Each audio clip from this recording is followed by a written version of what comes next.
Hey there, cats and kittens. Welcome to the Witching Hour. Sure. Or Sounds Like Liberty. Sounds Like Liberty's probably more accurate. Whichever one you want to call it, I guess. I am your host, Nikki P, here as always with my lovely wife and beautiful co-host, Lizzie. How are you doing, Lizzie? I'm doing all right. Feeling ready for the sunshine? Yeah, actually, I'm mostly just ready to spend like a whole week with my family. Oh, sounds great. Yeah. Your whole week with me. Yeah, if we never mentioned that we're coming up to a vacation here this next week. Don't use the word vacation. It's not a vacation. Well, it's not. I have to go to Florida. There's nothing vacation about me being in that state. But it's an excuse for your parents to get to take their grandchildren to Disney. So we're just along for the ride. Yeah. Along for the ride. Sure. Anyways, folks, all that aside, welcome to Sounds Like Liberty. Here on the Launchpad Media, where we are always launching ideas in your direction. That we are. As always, if you want to know more about what we talk about, go and stop by, check out the show notes at soundslike.liberty.com or ancapmusic.com, whichever one you feel better putting into your search bar. What do we got coming up today, Liz? We have a fabulous interview. Oh, do we? Yes, we do. Do you remember who it is? Kim. Why don't you say it like you're committed to saying it and maybe somewhere near your fucking microphone? We are interviewing Kim Schjang of the Lesbertarian, which was a really fun interview because she seems really cool. And we had a lovely conversation with her.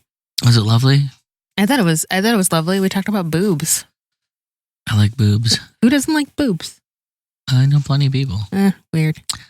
More of an ass man myself anyways, but I suppose that's true. All things said. I mean, I almost didn't know what to do with myself. I got two black women on the line at the same time. Yeah, it was interesting.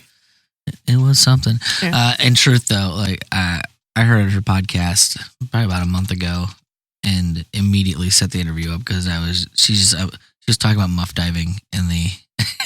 It's always a fun topic. Yeah, in the intro to the show, and I'm like, okay, these are my people. I'm all about this. Right. Yeah. And truth be told, she was a really, really fun interview. For sure. I'm glad we had her on. Hopefully we'll have her on again. Yeah, that'd be awesome. She's got a fun dryness about her. We'll have to keep talking to folks from the Make Liberty Great Again network. They seem like cool people. We will. There. I mean, we'll have to talk to them more when I steal their people. You're just not gonna let that go. I'm never letting it go. You're so ridiculous. If you don't know yet, you'll know after this episode. I'm a thiever. It's not happening. So, all right, folks. Here's going to be a song, and then the interview will start. Enjoy, please.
Welcome, Kim, to the Sounds Like Liberty podcast. I am Nikki here with my wife, Lizzie. How are you doing on this fine Saturday evening? I'm doing all right. I think I'm awake. You're carb loading for your marathon next week. Oh, unfortunately, I'm one of those keto weirdos, so my carb count I wish is I high. could. I wish so badly I could. I hate meat. Well, technically keto can be done vegetarian style. It's just Shitty. lots of protein and lower carbs. So basically, you're still just getting higher fat. Maybe throw some avocados and all that crap in there. But I've seen some keto vegetarians around. It just sounds unpleasant. I mean, I've seen enough Instagram to like know it exists. I haven't been able to. Look, I just wake up every day and I drink my 1,500 calories of avocado oil, and I'm good. Nah. Well, that's part of my problem. I'm allergic to avocado, so it's like 50% of the keto vegetarian, menu is off limits. I can do all the coconut stuff, but yeah. So, why don't you tell our listeners a little bit about who you are and kind of how you found your way here? Make it brief, because I'm sure there's plenty of other places they can go listen to the long story. Well, basically, I have my podcast, Libertarian. It just comes from a history of from the Make Liberty Great Again podcast network. At first, we just had one podcast called Make Liberty Great Again, and then eventually that faded off. But then my buddy Cam started his network, and recently had me jump on because the LGBT community, though there's a lot of us in the libertarian community, there weren't very many podcasts that were dedicated to anyone in LGBT, and so here I am. Awesome. Nice. And just remind Cam that I'm coming for the voluntary vixens. They 100% belong on the Liberty Hippie Podcast Network. What? No, they are ours. Oh no, I love those ladies. Oh no, I love those ladies. But the branding, Liberty Hippie. She's a sage burning yoga person. That's my thing. That's what we have. Sorry, I'm not giving up Maddie. Giving up Maddie or I've already told them anyways. No, it's not a competition, people. No, everything's a competition. Oh, right. Is that the capitalist thing? This is a competition to make liberty great again. Oh, okay. Well, I think we're all for that then. Yeah, it is something that I'm glad to see happening because, I'm one of the alphabet people. I'm not one of the alphabet people that the other alphabet people like. When Dave Chappelle was doing that bit, and I'm like, oh yeah, that's right, they don't like us. Although I don't know if bisexual really is the term for me, because I'm kind of into whatever.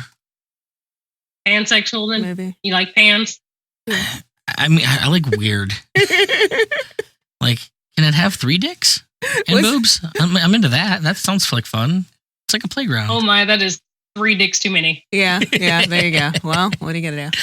To each their own. Pretty much. I mean, I did marry a beautiful actual woman over here, so there's that. There is that. I mean, I'm sure that there's plenty of people that hate me for that because I get to be what I am without actually having to show it off to everybody. I'm your so beard. I can hide behind you if I need to, I guess. There you go. I'm going to be honest. I don't do a whole lot of hiding. I'm pretty vocal. I get to be the Mises Caucus token. Like, anytime they say, well, they're just a bunch of racist, redneck, blah, blah, blah, blah. I'm like, nope, I'm over here, guys. Yeah, I was part of mostly part of the Mises Caucus group. So that was always fun. There's just nothing but white guys in here. I'm like, nope, I'm pretty much not white nor guy. I don't know if you do. Yeah. Well, the thing that used to get me the most was like all of the accusations of races. And I'm like, you know that most of the people that are actually in leadership aren't white. I think there's 2 of the 7 guys that are in charge are white. And then there's like a black guy, a bunch of Hispanic guys. And trust me, we'd love to have more women around. Just apparently, all those people running around saying that we're racist, misogynist scares them away. Mm-hmm. Or they just have other priorities. I guess. So like, why are you not like mainlining people into the movement? Or are you? And I just don't know about it yet. Oh, for one, I'm busy trying to lead people to libertarianism. Not sure if I'm trying to get them into the party or not. That's a long story. Yeah, it's a long story. We're all with you. Yeah. Okay, good. I'm in the party and I'm like, why do I do this? Why? Yeah. But I firmly, just my only reason is look, if somebody's going to be out there and carry the name libertarian, I goddamn want them to be at least somewhat libertarian. I do not want people thinking that we're fiscally conservative and socially liberal. Mm-hmm. which has been the dumbest definition for libertarianism I've ever heard. Pretty much. Do you hate bombing brown people in other countries? Do you understand economics? That's basically what I care about. Yeah. And honestly, even the economics thing, I feel like that'll shake itself out when it all comes down. Yeah. I mean, the commies will die off anyways, just naturally. That's what happens when you don't eat. Oh, jeez. Yeah, stand in that bread line. just keep hanging out that red line. I'll be over here where we got a bunch of shit growing. So, how did you get the idea to start podcasting? Because this isn't your first podcast. I was listening to you on the Voluntary Vixens, which is a fantastic show. And you had some spicy things to say about your past. Yeah, I started a long time ago with a podcast called Ethnic Lesbian Random that was so far liberal. I need to go back and make sure there are no episodes for anybody to find. Oh, no. I feel the cringe of that one. But, I mean, obviously that's sort of the genesis of Lesbertarian. Sure. So what was the most insane thing you ever said in that podcast that you hope no one ever hears that you're not about to out yourself on here? You're just ruin your whole plan, why don't you? I guess a lot of the stuff I said was opposite to now. How at the beginning we were just talking about how, or at least I said that the amount of people that people think are racist nowadays after the whole Trump era, they just think that number is huge. Well, at that point in time when I was filming that podcast, I just totally thought there was a whole bunch of racist, sexist, bigoted people around, and they just needed to be told the truth, and they hated gays. But then when I opened my eyes and grew up, realized nobody really cares who I sleep with. Really? I don't know why I decided that was a topic that I needed to just... I mean, we care, home. But, whatever.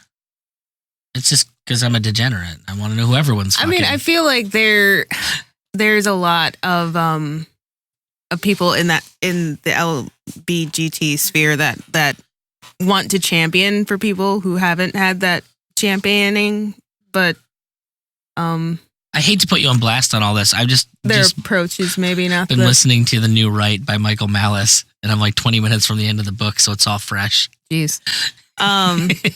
But it's not the most constructive maybe approach. Unfortunately, what I do think is that I think there actually are more racists than there were. I think that's actually gotten worse. I'm not. And my reasoning behind that, reasoning behind that is that there has been a point where they've backed white men in particular into a corner where the only thing that they have is outlash at this point. That is ultimately what I do think about the whole alt-right movement is that, you beat on people long enough, eventually you're going to say, well, if you're going to call me racist anyways, I might as well be racist. Because I'm not going to get any reward out of this, I might as well just kind of... Even within myself, I sometimes have to fight that. Fuck you, fine, you want me to be that way? I'll be that way. Well, hate everyone. Sad. It is sad. Well, I could agree with you there that we might have created more because of that, but I would argue the point. I still think it's small. Yeah, it's still small because we're talking. What I'm comparing it to is clearly me and your wife, people being slaves, and the amount of racism then because it was more than acceptable. Everybody was just that way. That was just how they were. Yeah. So trying to say that we're somehow more racist now doesn't make any sense to me because we haven't You're gone not back to slaves. that level. Right. Yeah, exactly. However, I would say yes, at this point, they probably created more racist than we had recently because of the far left deciding to tell white people that they're garbage and they should hate themselves. Yeah, and it's unfortunate. Maybe I'm speaking just from my experience. In your experience, have you gotten pushback from people in the LBGT sphere, for being kind of more okay with? Have you been completely ostracized by your people?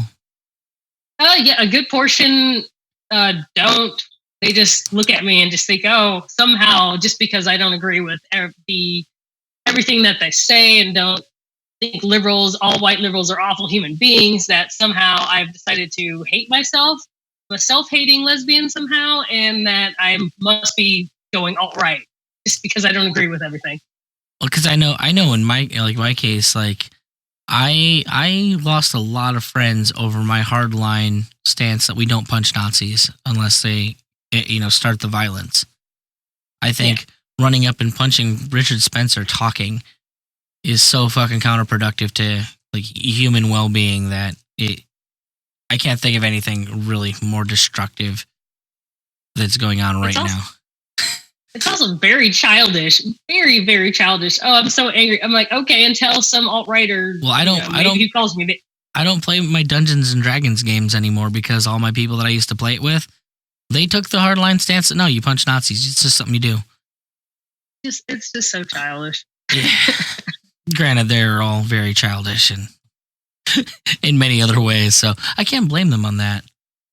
But yeah.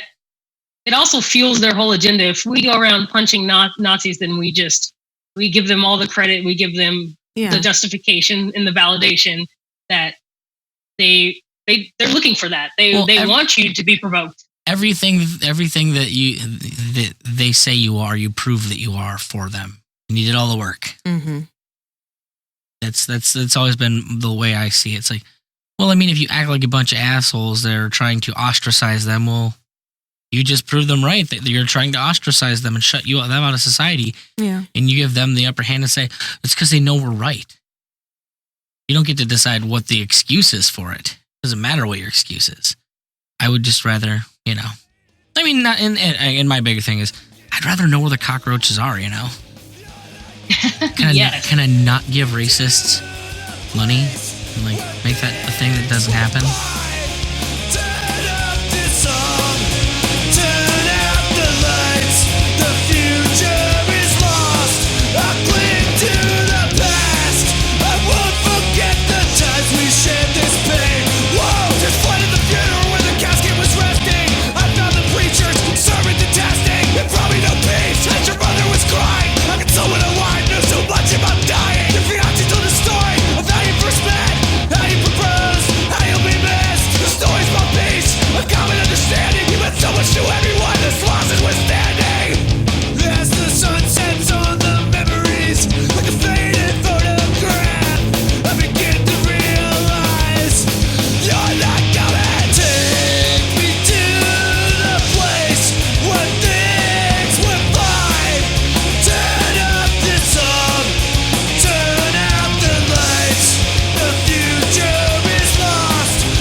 All right, we've dwelled entirely too much on this.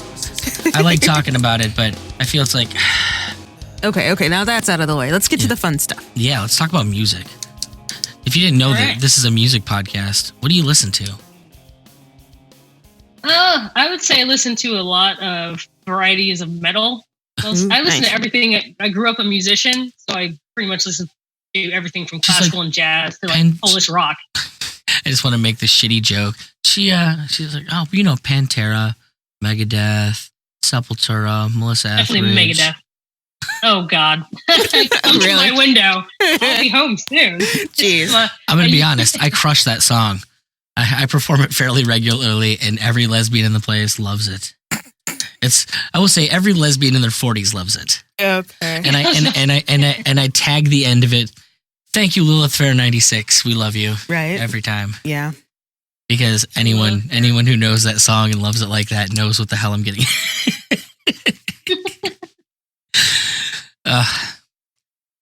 But such persecution though. Anyways, so yeah, what kind of metal do you like? Oh man, it can be tough. Of course, the Megadeth and Metallica. Yesterday, I went to Las Vegas here in Las Vegas, and they had different varieties. You can go from like that emo popish sounding metal to harder stuff where it's just all screaming. Wait, it's hard for me to narrow down. Like emo popish stuff, you're talking like Issues? Sorta. Even though I kind of don't, I like them, but I think I'm more on the dance. My favorite band out of the whole genre is Dance Gavin Dance. Okay. And that vocalist has has a great poppy sounding voice, and I like the mixture of the screaming and all of that together. Issues is okay. I like Dance, their style, Gavin, but dance. Well, they're fun. Are they? Is that what we classify them as? That's where I put them. I used to be in the metalcore scene back in the day. You know who else used to be in the metalcore scene? No, who's that? Do you know Nick White by chance? He's not sounding familiar. Nick White's in a lot of the groups online. He is over at the Status Quo. But he was a founding member of Attack Attack. I remember that band. Yeah, they're pretty silly.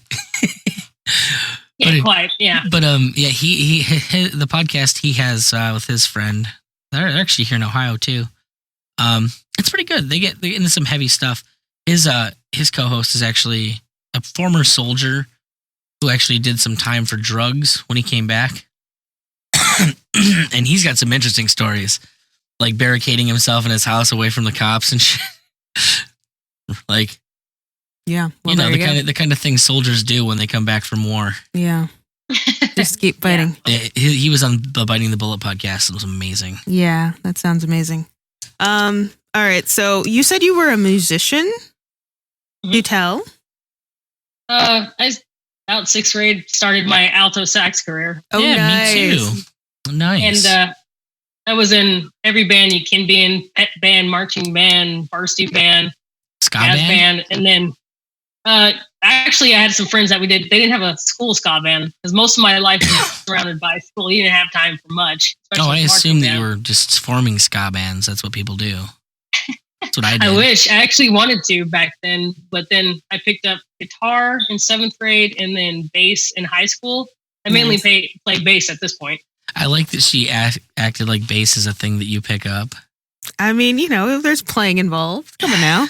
I mean, it's not just something that you put it in their hand and you just know how to do it. Hey, man, look, my nickname, especially my Twitter name, if you've seen that, is the Lone Token. That's come straight from South Park where Token picks up bass and something. Yes. That's because that's just the stereotype that every black person Be as sick as you want. So just play the goddamn bass. So it's awesome. So I'm getting sick of your bass, Cartman. And it's hands down my favorite moment. And then it's like, Token, go in the basement. Grab the basement car down there. It's like, what? Yeah, in the basement. There's a bass guitar down. Grab it. Why would there be a bass guitar? Token, you're black. There's a bass guitar in your basement. Just grab it. Yeah. He's so awful. But that's the beauty of Cartman is that you get to make those jokes. I'm still astounded that they get to make some of the jokes they still make. Why are we not allowed to have racist humor? I mean, I don't know. Dave Chappelle is apparently a white supremacist now just because he's saying a lot of crap that people don't like. So yeah, there's that. Yeah, you are. I did take some clips from your episode 2 for the most recent episode of This Week in Liberpods. And I loved your opening monologue about the whiteness test. Are you racist? And it killed me. Yeah. What? I just enjoy making those kind of jokes because I like off-color humor, and that was not a pun that I intended right then. but I think it's just hilarious. I think it's a way to kind of just take all that seriousness and just kind of disperse and make it sound as silly as it really is. Well, I love it. I love that somebody else is out there having those conversations because I'm not all that bold about it.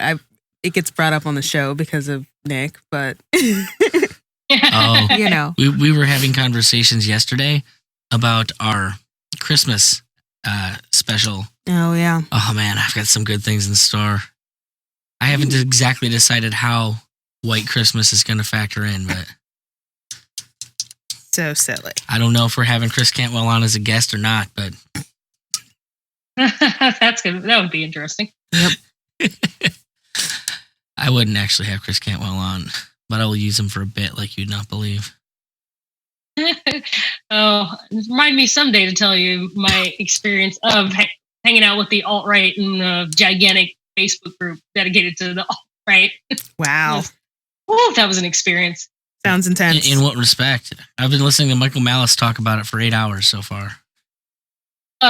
Basically, I was in the group and got to see how they were some organized people. They had about a gazillion page plan on how they were going to get Trump elected. They were all, the things that libertarians can't seem to accomplish together. It's just, we get us together and we just all fight. These people were just kind of cooperating, adding to this gigantic document. And I would see all their stuff. They actually had a vote to try to vote out, why am I forgetting his name? I guess he's not that important anymore. Milo, yeah. And Richard Spencer, they had votes, I'm not kidding you, on kicking these people out of the alt-right. It was an interesting experience. And also the few super racist people that as soon as I popped up and commented somewhere had to be jerks. But I also found out poontang is universal, so there's a lot of alt-righters that were like, I like titties. There you go. And so they tolerated me more. I was like, hey, poontang is universal. What can I say? Right on. Not that I was trying to offer it. One of my favorite things that anyone has ever said to me was it was a man defending lesbians and why he has no problem with them and can't have a problem with them. And his logic was, anyone that likes pussy as much as I do can't be that bad. I can't have beef with them. Amen. That's awesome. It's like, yeah, that's sound logic in my book. I can't remember what the comedian was. She was this Hispanic woman that had a bit where her dad, he was old-fashioned Catholic, and he was like, hey, he said, why you like women? And she said, I don't know, Dad, why do you like women? He was like, okay. And then from there out, he didn't ever have a problem with lesbians again. There you go. It's like, simple as that. Clearly, now I know. I mean, whatever. Yeah. So how long have you kind of been in the movement? I'm actually fairly new to like being a quote unquote libertarian, although I will say I've been an anarchist since birth. So I'm always curious. You're here because obviously you're a big fan of Rand Paul, and you saw him and you saw what he did against Trump and thought that's the wagon to hitch to. No, that was fantastic. That's a nice description. But mine came from, it was about October 2015.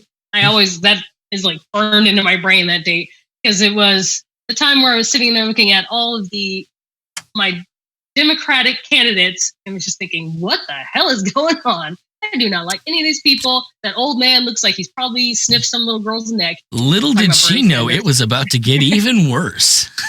Yeah, it got, and I just I couldn't deal with it, and I looked at the Republicans. I was like, no, I can't do that. I remembered real quick, what would you have done if the people we have right now had been what you're gifted against Trump? I would have been. Oh no, I just been like, I quit life. I don't know what to do. Because I know the candidates we have just make me want to, I don't know, jump off the tallest building. Cory Booger, really selling it for you? No, not at all. That town hall, on my podcast, I couldn't even go through the whole town hall. Him talking about how he's going to start an office for white supremacy. And I was like, Cory Booker, how often do you go outside and somebody's trying to throw a rope around your neck and hang you to a tree? You're acting like, I was like, okay. He's going to be the savior of our country. See, I imagine watching that particular town hall is exactly how I felt when I'm watching the highlights of the environmental town hall. Oh, jeez. Oh, God. All the white knighting. All these people that don't understand any of the science or the economics of any of this, and literally just trying to sink us into socialism even further to destroy the world, as far as I can tell. Why are you trying to destroy the world, Democrats? No, they're saving it. They're saving it. For you just who? have to be convinced. Right. That's not the point. Just listen to the pretty words. Right. We're saving things. I don't think any of them speaks all that pretty. I think they're all full of shit. Well, you're not allowed to disagree with them because then you're just a bad guy, and they'll figure out why you're a bad guy. But you are. The only one that I can actually stand to listen to out of that group for more than 5 seconds is Pete Buttigieg, and he's just boring. He's I guess that's why he's just boring. He's not completely batshit insane. The other one's 5 seconds of their talking. You're like, oh my God. how are you breathing? Like, do you not Yeah, choke on your own tongue? I think it's mainly I have some things in common with him being clearly gay and still on the Christian side of things. So I have some in common with him, but still not enough to, if that was a candidate and I felt like voting and I was still Democrat, I probably still wouldn't vote for him because they've gone too far, so far that I can't deal with it. No. Are we sure Elizabeth Warren isn't going to be the next president? She's so exciting. Oh, yeah, she's delightful. So I'm actually kind of curious.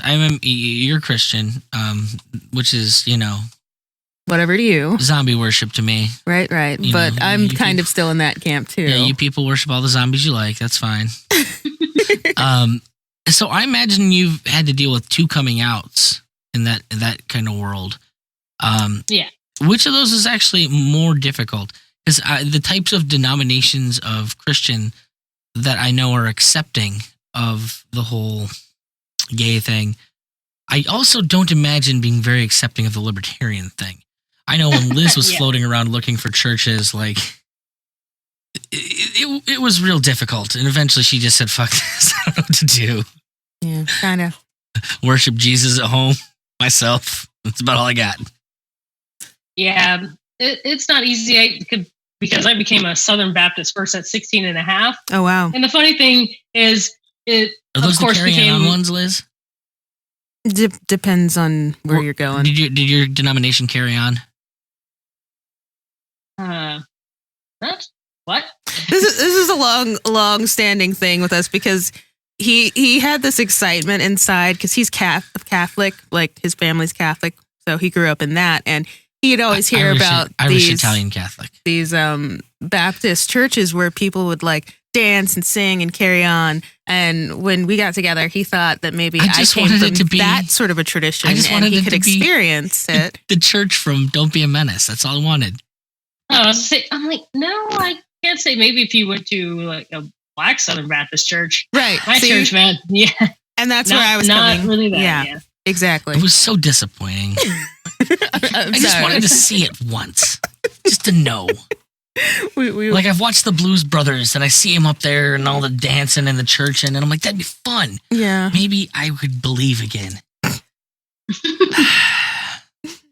It did not. I do not. Yeah, I'm too lazy for that dancing around. I would hold down the pews and do the stuff that teenagers did, just talking in the back of church, being disobedient, rude. Right. Oh, I mean, there's none of that in Catholic Church. I'm sure. Yeah, well, yeah. No, that shit's way too quiet. Oh, okay. And very, very traditional. I've been to some Catholic style, some churches. There was actually a church that I went to here as LGBT, the MCC Church, which is Metropolitan Community Christian, and it's LGBT focused. Okay. And the pastor there came from a Catholic background. Ooh. So there was a lot of, I was just like, this is very methodical, and I'd almost fall asleep in here. That was the only thing you could do that wasn't church if you were there. Wow. If your mom would just say, fall asleep if you don't want to participate. Wow. And hope to God you don't snore. That was going to be extra bad. Ah, jeez. Like you're just waiting for the next organ song because at least it's something. It'll like liven it up a little. And like the thing you do in Catholic Church is that you try and choose the shortest mass that you can get to. Okay. Like, just why we always went to the Saturday night vigil, because it was Saturday night at 5 o'clock in the evening. So everyone just wanted to get it over with. Gotcha. So mass would last like a half an hour. Wow. But if you go to mass at 10 o'clock, you could also do it at 8 o'clock in the morning on Sunday. Right. First mass was always short because you had to get it out of the way to get to the other mass, where they did all the fancy stuff. Yeah. And a lot of it was just more people that you have to deal with. But yeah. Whatever you could do to make it take up as little time in your life as possible. But anyway, so you became a Southern Baptist at 16. Yeah. And of course, off the sermon of homosexuals will not inherit the kingdom of God verse, and you just go, I don't want to go to hell and all that good stuff. Yeah. And I think the coming out as gay was a little difficult at first because, I fought with my mom for a bit on that one because, of course, she was the one who brought me to church in the first place. And I didn't come out fully out of the closet. And the funny thing, I was working at a Christian camp at the age of 24 is when I fell hardcore for this hot chick that was there. And then when I got back home from that Christian camp, I go, nope, I don't think I can sit in the closet anymore. Just came like flying out of it. And one day somebody that is now also openly lesbian and Christian asked me, wait a minute, how is it that you can say you follow Christ and are still lesbian and you're living both those openly? And I said, well, I was told one day that if you're supposedly a sinner, you don't want to involve yourselves in the things of God. You don't want to read the Bible. You don't want to pray. And I was like, well, that's pretty much how my morning starts. Mm-hmm. I don't want to run away from Christ. So I don't really know what you mean. If this is a life of sin, I guess I'll have that conversation with God before he just sends me to hell or whatever, if that's the case. But at this point, I think if it really was something that I was scared of or wanted to hide, I probably would just, I don't know, throw my Bible away and never pay attention to it again. And see, and that's kind of the way I feel about Christianity in general. Yeah, I know. You know, if being a good person and trying to be the best for people that I can isn't good enough, I'll have that conversation when I have that conversation.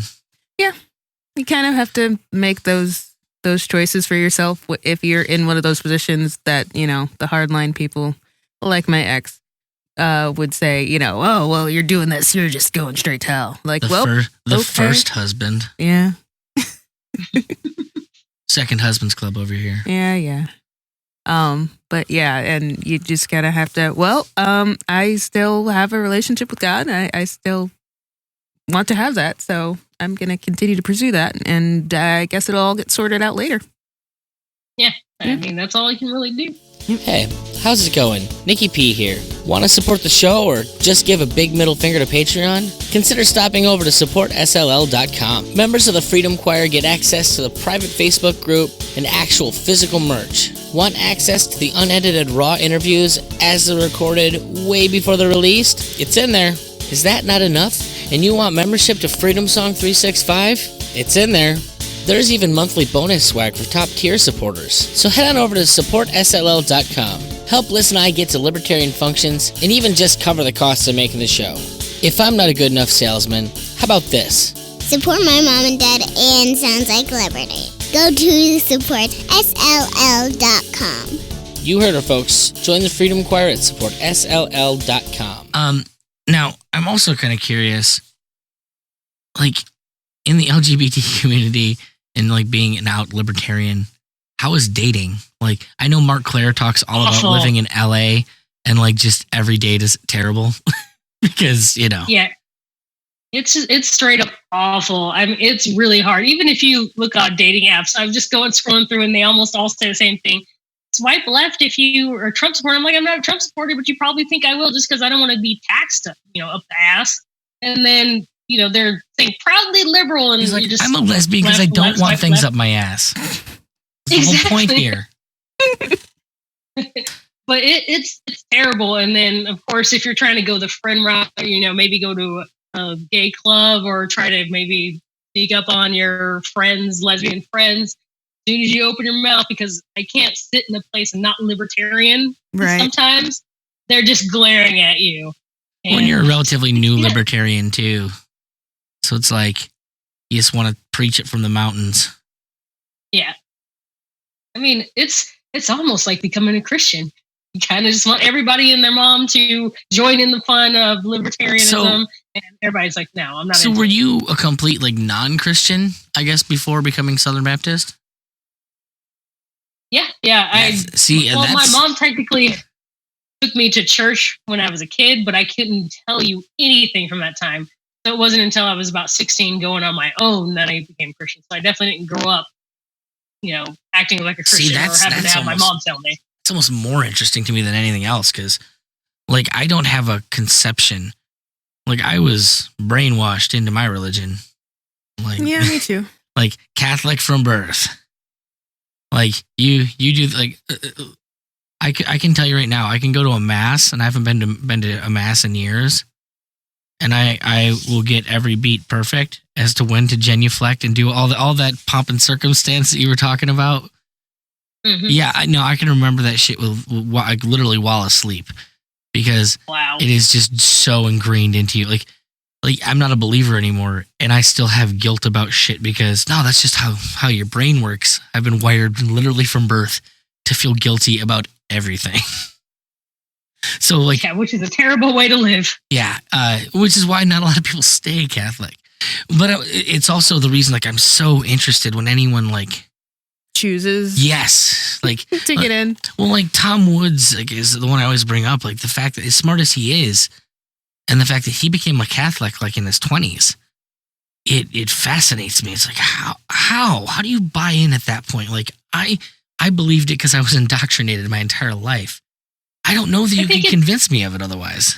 Yeah, I think the common, because that's a common thing I hear from people. It's like, how is it? It's almost the thought process is, if you're so intelligent, I don't know why you believe in a sky god. And like, we can go back and forth on that because there are people who think there are intelligent people who don't believe in the sky god, and you're silly for that. But I think what it comes down to is, or at least in my experiences, to me, this you probably have heard this and probably think I'm crazy for it. There's a difference between a religion and a relationship. I do not have a religion. I have a relationship. Entirely different thing. Because a religion is more, I'm going to have to follow every single rule, and I have to follow it to a T because people and God say I have to. Whereas a relationship is more, I do these things and I spend time in prayer in the Bible because I want to. I want to have a relationship. Now, full disclosure, I also considered going to the priesthood at one point. Right. You were very devout when you were devout. When I was devout, I was quite devout. Yeah, I mean, and to me, that almost describes like as I was falling away, because eventually, like my hypocrisy was like Catholicism is really just about the routine. Like it is, you go through and you do all the shit that you do, and that's how it works. And so, the thing that I always, when I was getting away from it, was that any relationship I have with, a creator, I'm not going to fucking talk to a priest and have him play intermediary with God. God's out there, he's listening. Why do I need anyone else in that equation? Mm-hmm. And then eventually you just kind of have to ask the question, like, what am I doing? Yeah. Why am I doing? Yeah. Yeah. I gotta wonder. Can I just go and be a good person? Like, why do I need an excuse for that? Yeah. I gotta wonder why they even bothered with the priest thing, because I'm pretty sure the Bible it said somewhere about when Christ died and was risen again, that the temple was torn, and all of a sudden, oh look, there's no barrier, we can go straight to Christ. It's somewhere in the Bible, so I could swear to you it's there. Yeah. Somehow we're still gonna have to go through a priest. Well, like he said, you can come straight to him, guys. Why are you making this different? And as I will remind all of you people, all of you Christians that aren't Catholics, are a bastardized version of Catholicism. Catholicism came first. This is the one truth. This is the one truth of the Catholic Church is the one truth. All right, baby. Well, no, I'm not saying it's the one truth. I'm just saying it is the beginning. I've come to a point now where I'm like, you know what? I don't really know that most of the traditions matter as much to me. Like, I think the relationship with God matters. I think, obviously they've done studies that having some sort of a belief in something outside of you and a tradition, perhaps that a practice for yourself that goes with that is important. But like a lot of the rest of those traditions, I'm like, you know what? You're good. Catholic, okay. Baptist, cool. Yeah, I remember probably the exact moment that I think I decided that I didn't care anymore. Yeah. And that was I was reading Joseph Campbell, and he was picking apart all of the different virgin birth stories throughout religions historically, and all of them that predate the Christian religion by like thousands and sometimes tens of thousands of years. Yeah. And you're like, oh shit, this is all just recycled nonsense. Well, to me, that means that there's a nugget of truth that people are trying to tap into, and they keep coming up with different ways to get there, but it's all the same thing. Well, and in that, I don't necessarily say I disagree. Okay. Well, and that's why we can get along, even though he's like Mr. Atheist over there. Whatever's there, I'm not equipped to understand anyways, so I'm not going to spend the rest of my fucking life pondering the mysteries. I've got other shit we could probably accomplish. Yeah. It's always fun conversation, though, because we've got a kid now, so we've got to decide like how much indoctrination we're going to let Grandma do. Oh God, she Yeah, for real, yeah. what is it you came home with from the other day? And I was like, what? What did your mother do? I did not sign off on that. Right? Yeah. Good times. Yeah, my brother's got the same thing going on with my nephews. My mom, definitely a Christian who, will say blessed day and all that stuff, and will say certain things about God in front of my nephews, and my brother's like, wait, whoa. I don't know. It's not even that I really care. It's not even the exposure. It's when you start trying to. You'd said that your mom had Irma say, like, give some speech, and like in the speech she accepted Christ as her savior, and like that's where it gets weird to me, because that's the cult shit. That's the shit that you can go and become a cultist when you're ready to make the decision to be a cultist. That's the shit that I feel like ruined me growing up, that made me like feel like I was not a worthwhile human being unless I was a part of this whole thing and doing it right. So I became a libertarian, where it's all about doing the right thing, and Right. I'm better than all of you because you're not doing it as good as I am. And you accepted the Lord and Savior, either Mises or Rothbard. Right. So I was working on, at one point, I was doing some commercials for people, and I had this idea for a commercial, and I did a read it somewhere, and it was for the Libertarian Union, and I was doing ad reads like as various people, and one of them was as I'm a homeschool mom, and I'm here to tell you about the Libertarian Union. But the joke being, like, literally, I made a joke about until we accepted our Lord and Savior, Jesus. Smooth. It was ridiculous. But I mean, there is a certain element to that. Like, I came in long after Ron Paul, and though I think Ron Paul has some ways in which he was a part of my genesis, I didn't have the Giuliani moment like so many people.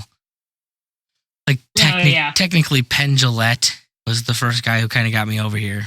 He's also the guy that got me more on the atheist thing, too. He was part of his whole, well, what's to stop you from raping and murdering? And he's like, well, I rape and murder exactly the amount that I want, which is none. I don't want to rape or murder people. So. Yeah. I haven't had that urge. Yeah. Oh, I've had the urge. I mean, I'd be lying to say I didn't have the urge. I mean, I can't spend more than 5 minutes in like any leftist community and go. Yeah, true. Or, if somebody eats my ice cream, I've had the urge to murder those people. Like, why? It's way worse. Who does that? Look, don't be jumping up. If it's got my name on it, it's in the fridge, and I'm looking forward to what kind of ice cream? That's the important thing. In there. What kind of ice cream? All the ice cream. All the ice cream. Maybe just all of it, except for maybe mint chocolate chip. I don't like the mint mixed in. But what kind of person I think she is? I think she is the Sour Patch Kids ice cream person. She seems complicated and fruity like that. Complicated and fruity, as in gay. Just making it weird. No, complicated and fruity as in like this is the most insane ice cream in the world, and it is needlessly complicated. It is weird ice cream. There's like little Sour Patch Bits, so it's sour and fruity, but artificially flavored fruity, and then they've got sherbet going on, and then there's vanilla for like no apparent that's the thing reason. that gets me. Like if it was just that's weird, right? Well, you have like was it raspberry sherbet and vanilla ice cream? Why? Just why? With like Sour Patch Bits in it. Number one, they should have made bigger Sour Patch. Like, should have been like halves instead of like just little ground up Sour Patch Kids. But they should have just got rid of the whole fucking ice cream and just let it be sherbet. Yeah, that's really strange. I do like birthday cake ice cream though. Oh yeah, that stuff's the bomb. Although, to me, all desserts have to have chocolate in them, so there's that. It's okay. I'm personally a strawberry cheesecake person. Strawberry cheesecake's the shit. Which is why I get my own pint of Ben & Jerry's and you just go over there. Sure. Lime pie, man. That's why. That is good stuff. Actually, wait, did you just say the Ben & Jerry's apple pie ice cream? I think she said key lime pie in general. I said I like key lime pie. You said cheesecake, and I was like, key lime pie, whether it's pie or I've actually had an ice cream that was flavored after key lime pie. That does sound delicious. That sounds awesome. Yeah. Ben and Jerry's used to have an ice cream that was actually apple pie. Really? Oh my God, it was so fucking, because it was like Sounds good. it was like a vanilla bean ice cream Okay. with like chunks of fried apple So and like a la mode apple pie. yes, and like just big pieces of apple and crust. And very, very cinnamony That does apple sound good. crust. Yeah, I have a pizza waiting for me. Clearly, it has been a long day at work, and I'm hungry. I'm getting so hungry right about now. This is completely degenerated away from anything revolving around He's like, let's libertarianism. just talk about food. Whatever. I mean, we could just talk about food every episode, and I'd be completely okay with it. Maybe it would be better. Maybe if we just talked about food on our show, I wouldn't eat as much of it, and I might actually lose some weight. Okay, we'll try that next. I'm okay with that. So I'm curious. You said you couldn't do next week episode because you're running a half marathon. Yeah, this is cool. Yeah. How did you get started on all that? It was a few years back. I remember going, I need to work out because when I gained too much weight, I have a lot of significant health issues. Okay. So I decided, hey, I need to do something, but I was too poor at the time for the gym. And besides, I probably wouldn't go as often, even though I did enjoy lifting weights. Like, what can I do? I was like, running is the freest workout you can get. You just have to own a pair of shoes And really hate and yourself. you get outside and run. Yeah, you really, really hate yourself because still to this day, sometimes I get out there and I'm still tired because I get up at about 5 every morning, running before work. You and know I what just I want feel you the to think about when hatred you're of out this. there running? I want you to think about the fact that I'm going to be going to bed in 2 hours. Thanks. That's helpful because that's all I want to do while I'm at first running. You know that guy's going to be going to sleep in 2 hours, powering through the night. But I think it's just mainly I just liked doing it because the runner's high afterward. Oh yeah. I don't know. There's just something good. And then when you run a long distance, you're just thinking you're the bomb somehow. I don't know. There's a feeling that you get. And I started to think there has to be a goal for this because, I mean, I'm running and I'm losing weight, but I don't know. Maybe I should do something competitively or at least semi-competitive. And then I had a job that I worked with 2 other people named Kim, and they were older than me. They were close to 50 or over 50. And they were marathon runners. One of the women did an Ironman. The other one's running Boston Marathon. And I was thinking, I am so much younger than these women named Kim. And so I decided, hey, I'm going to try this. And I ran. My first race was actually a half marathon, which I almost died because it was in Maine in December. Oh, that Freezing sounds to like death so much 'cause I'm from fun. Vegas. That's the best time to do long distance running. It's super painful, but I don't know. I enjoy it. And you get this nice medal to say, hey, I put myself out there and I suffered while some human being in some other state is going to bed. You know it. I wish I was doing. But yeah. I like actually, despite if people who've met me now, I used to be a long distance runner, so I'm always fascinated by it. My coach in high school always used to tell me, he's like, only 2 types of people run, and it's really smart people and really dumb people. He's like, really smart people can talk themselves out of the pain, and really dumb people don't notice it hurts. So no midwits in the field. There you go. In my experience, I've found that to be the case. Like, it really is only super dumb people or really smart people do it. Interesting. Yeah, you can't have somebody who's just mediocre. Just say, I'm getting out there, because usually they're like, nope, and we'll run back into the house and go to bed.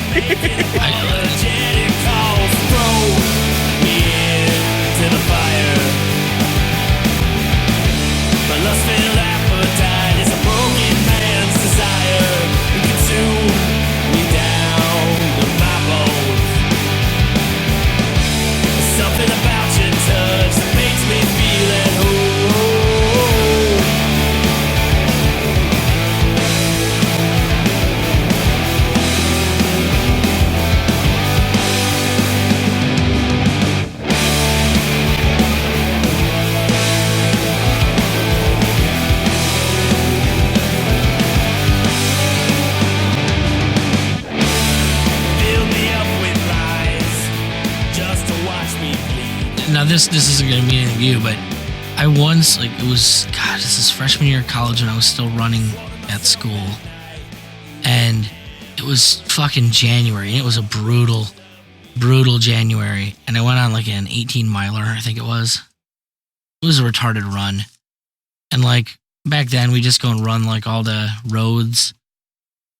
Oh gosh, I'm triggered. You just said roads. Roads.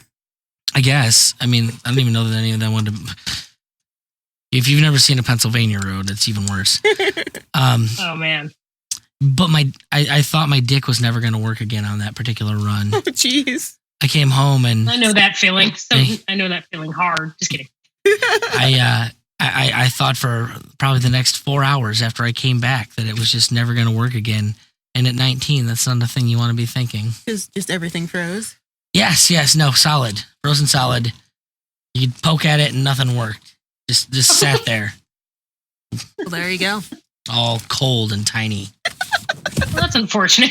That's running for you, I guess. And you're sitting there and you're like, well, this sucks. What do I do with the rest of my life? I didn't get to use it as much as I'd like to. Oh, I really hadn't at that point. Really hadn't. And if I could take back some of the things I used it on after that, maybe that would have been for the best, but I think not we all of all them. have those stories. Right. So the people that you wish you just Was I her just name rather Kim as forget that I well? didn't. But thankfully, I've never vetted another chick named Kim because I feel like I'm talking to myself if I said her name out loud. This is weird to me. Yeah. There's a weirdness. Isn't there like a... Meanwhile, I'm over here like, if I could fuck myself, Jesus. Well, no, there's that episode of Hey, Nick. that You're flippin' looking good. show. That's basically that concept. What show?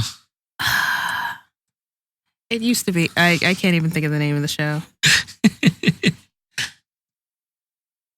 So, But what's it about? Oh well, no, it was like these two girl roommates. It was a comedy show. two broke chicks, or No, it's not that one. I wish that was lesbian. Those two chicks. I know, are hot. right? Oh my that's gosh. Kat Dennings, right? Yes, that is Kat Yes. Dennings. Sign me up for I'll that. drown in those boobies. Right? Just saying. Hey, fucking men. Just saying. See, now I'm all distracted. All distracted by the Kat Dennings boobs. Yeah, she's like got some new show on Hulu. She does. I'm It kind looks of fucking curious about it. horrible. But yeah, it looks like it looks like basically all of the baby dancing imaginary scenes from Ally McBeal. Just make that a show, Andy Oh, Richter yeah, Ally rules the McBeal. universe. right? Yeah, that was my gateway drug to I don't know weirdness. When I was like 14, I'm like, yeah, she's wearing a tiny skirt. She's really skinny. Yes, let's watch more of this. This She anorexic was woman really has skinny. Weird, See, this is my problem, is that Liz is like really into a different type of woman than I am. This has never worked out for me. Like she now likes, I need to know your types. she likes thin women.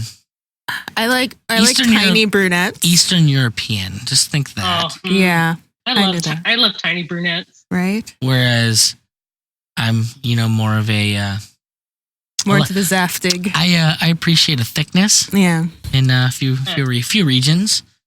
And I want them either clear or really, really dark. Clear or dark. Yeah, like You I like- want to be able to see your veins or Dang. be looking into a black hole. Okay, man. I do love me some redheads, and they're usually almost clear. Well, Yeah, and- I have and- a thing for And that's redheads, about too. the only thing that we have in Oh, common. right. And they're unfortunately they're fucking rare. Well, yeah, because to me, redheads, like at least with other the redheads are going to kill me now. They're gonna steal your soul is what they're There's gonna no do. Yeah, well, that depending on how they stole my soul, I'm fine with. But It's like, yeah, They're you either- They're go stealing either it way. out my clit. I'm okay with this. That's fine. yeah, see, if you're stealing it through my vagina, go ahead. I'm fine with that. But there's no in between redhead. They're either hot or not. Yeah. To me, like there's never any just cute redhead to me. It's just at least she's got nice red hair. I don't know about the rest of her. And the ones are she just eat smoking hot. Did she Weird. eat a few children on her way over here? Probably. Is the But she school, flew over on is the her bird. school missing anyone? Should we put out an Amber Alert? Oh my goodness. Well, let's we're probably right about that time because I think I've reached the point where my brain's just like, stop fucking talking and give me food. What do you want to plug? Oh yeah, plugs. Well, first, I'm going to go ahead and plug the entire MLGA network because we have some great originals going on, and Voluntary Vixens will always be on MLGA. So I just wanted you to know that. Oh, that's And You say that. and of course, plug Lesbertarian, my podcast. You can pretty much put that in Twitter, Instagram, Facebook. There's no other Lesbertarian, so I kind of wanna want to not tag you in anything and just tag Lone Token though, because I really like that name. Yeah, the Lone Token. It's great. That's my personal social media is all the Lone Token, and people can follow me there. And mostly libertarians would be good because a lot of the stuff I post is very offensive. So libertarians like it. Every now and then some of my friends happen on it and they're like, what the hell is wrong with you? nice. Everyone thinks that about the shit I say. So. Yeah. I still try and keep like the doors open for everybody, but it gets awkward at times. Yeah, no, I just realized that I have nothing to say to those people. Mm. Like, Yeah, I usually think they'll drop off if I post enough offensive memes. They'll just disappear. they do. Truly. And the same thing happens the other way. Like, if I feel like you're not going to add to my feed, I'll just unfollow. I kind of need to unfriend you. I don't necessarily think you're a bad person, but, you know, I don't want to hear anything you have to say either. Like if you advocate punching Nazis or anything other, you know, awfully and reprehensible. Yeah. But continue with your things people need to check out. I'm horrible at like cutting people off because I like to cut people off. I like to imagine this as a conversation, you know. Yeah. Well, that was actually the end of my plugs. Like I said, check out MLGA.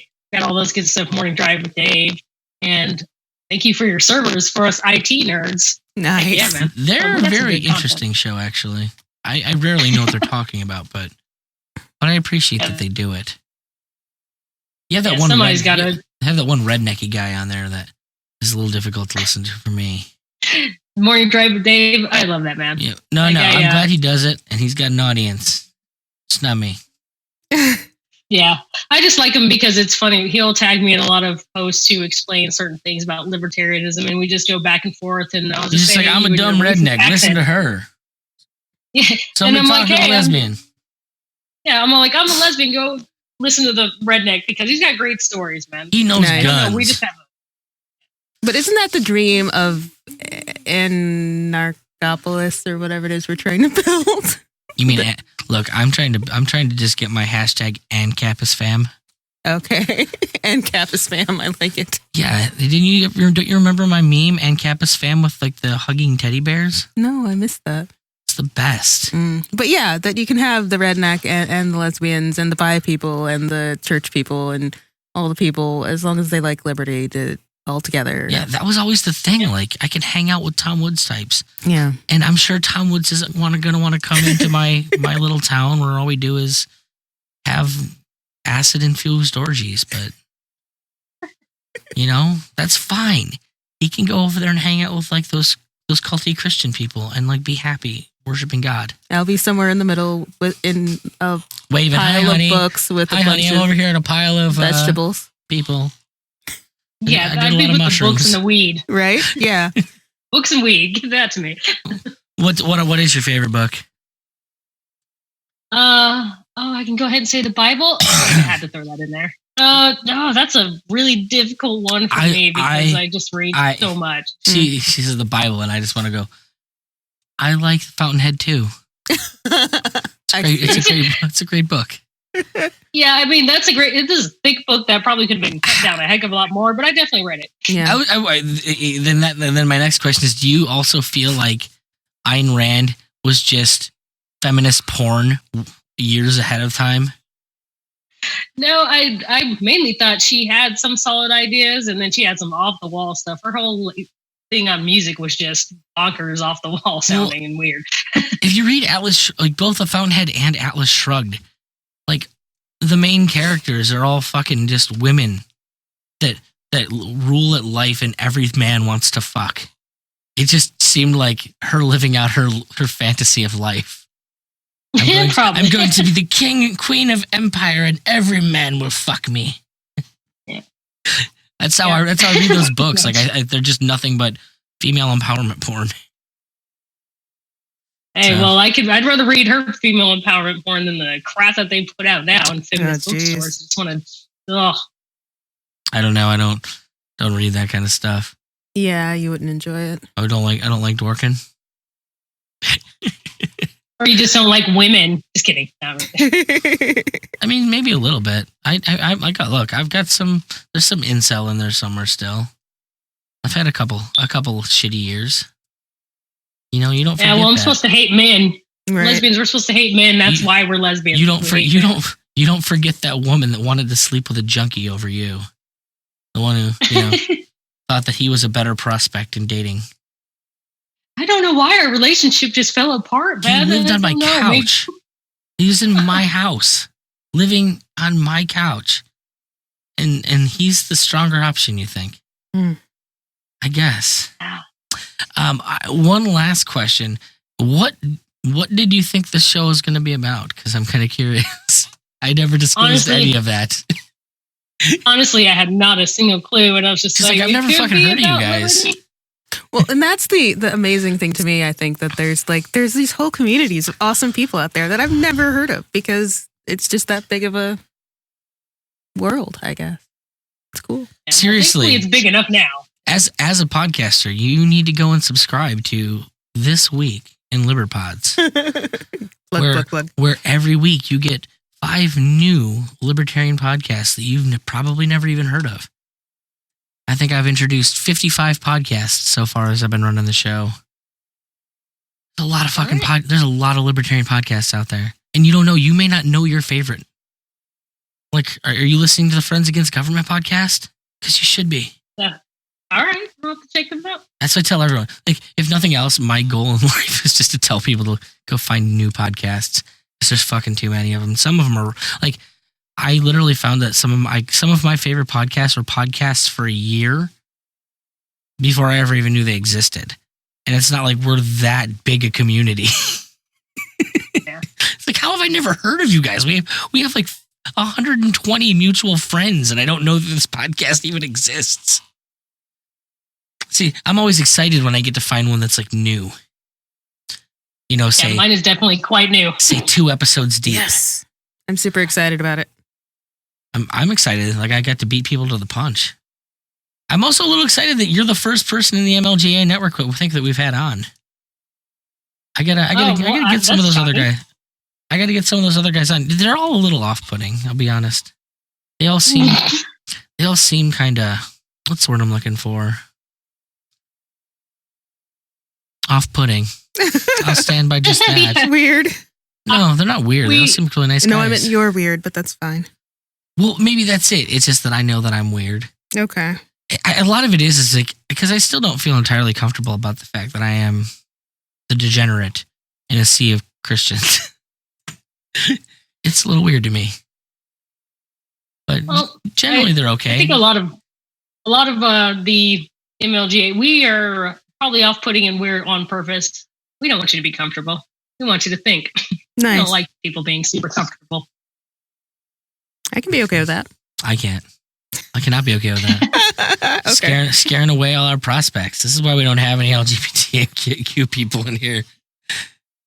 They think you're Nazi because you just look at them weird. You were just thinking. Well, to be fair, most of them will run away anyway. As soon as I'm all like, I just say certain libertarian things, all the gays just go flying away. Like, oh gosh, you're not doing the leftist status quo. I cannot deal with this. Damn leftists. I didn't even know that I believe in a left or right dichotomy. But I was going to say that, yeah, it's a weird according to thing. Michael Malice, either you believe that all people are equal or that some people are inherently born better than others. And that's left versus right. Yeah, I think that it's kind of both those. It's like there isn't a left and right, and then obviously clearly there's a left and right because the words are left and right on purpose. Yeah, because so it's French. It's a time that happened in past. We don't have a French parliament anymore. Anyways, thank you so much for coming on, Kim. This has been a blast. Anytime you want to come back on and proselytize whatever it is, hopefully muff diving, you have an open invitation. For sure.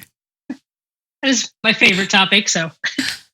Hey, anytime you want to talk about eating muff, we'll talk about it. I would love to share a technique with somebody on this and see if I can't pick up a thing or two. I wish I could say that is not the first time a man has asked me that, but I've given plenty of men the whole lesbian sex book, and their girlfriends have been quite happy. There you go. I will stand by the fact that enthusiasm goes a long way. Like actually enjoying doing it goes a long way. Yeah, that could help. My favorite. Never mind. We're trying to end this, and I just keep talking, so maybe I just save that comment. Jeez. Look, if nothing else, it'll give me something to cut off and put behind a paywall. This is a good point. I hate editing my show, though. That's the biggest issue. I don't want to cut anything. It's almost so much fun. I don't want them to miss any of the fun bits.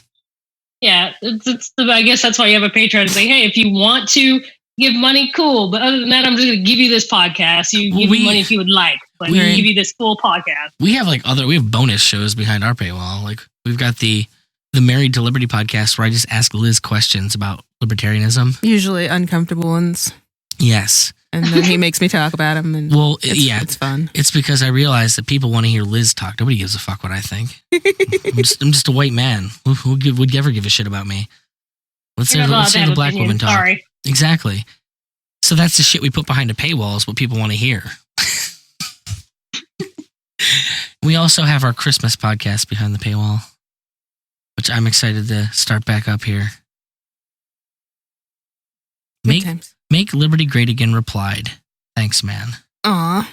Yay. I know I'm over here subscribing to all the things. I'm so excited. Thank you for coming on. She's so excited. Let's listen to some Polyphia. You have yourself a good one there, Kim. You guys too. Maybe get some food. Oh, it's already cooked. I've been waiting. All right. Peace. Yet I wonder, is he gone or only sleeping? Heavenly sunlight, heavenly sunlight, heavenly sunlight, you reveal those hidden places.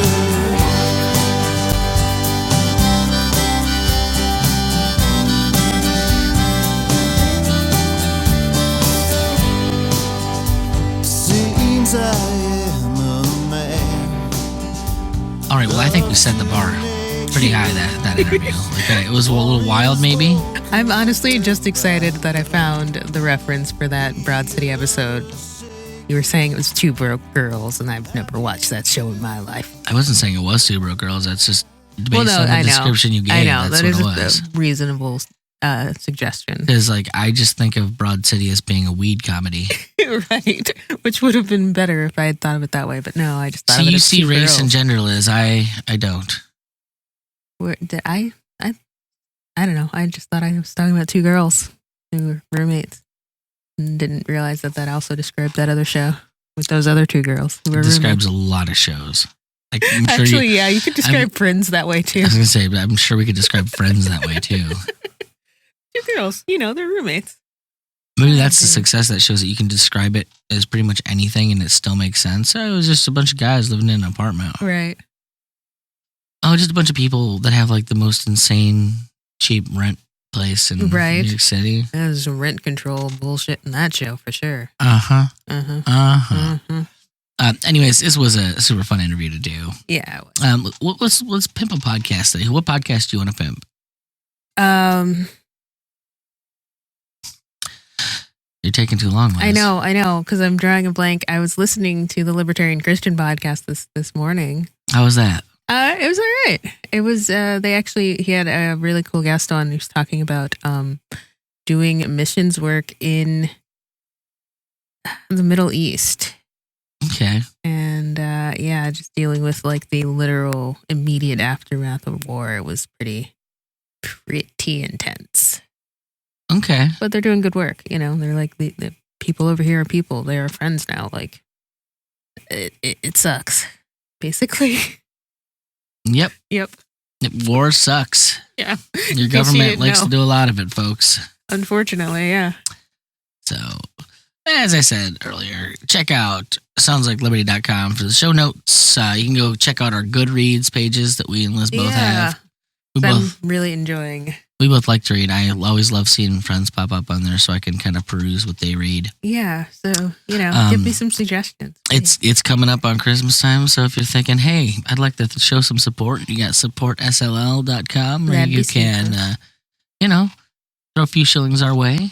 It helps us keep doing this and actually feel kind of good about it. And if you can also buy some of my records and stuff if you so choose. It helps us do this long because this is not a free endeavor, believe it or not. Yeah, I try to cut corners where I can while still making it the best thing I can.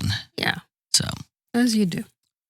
Anyways, y'all go and have yourself a very happy beginning to November. Thanks for listening.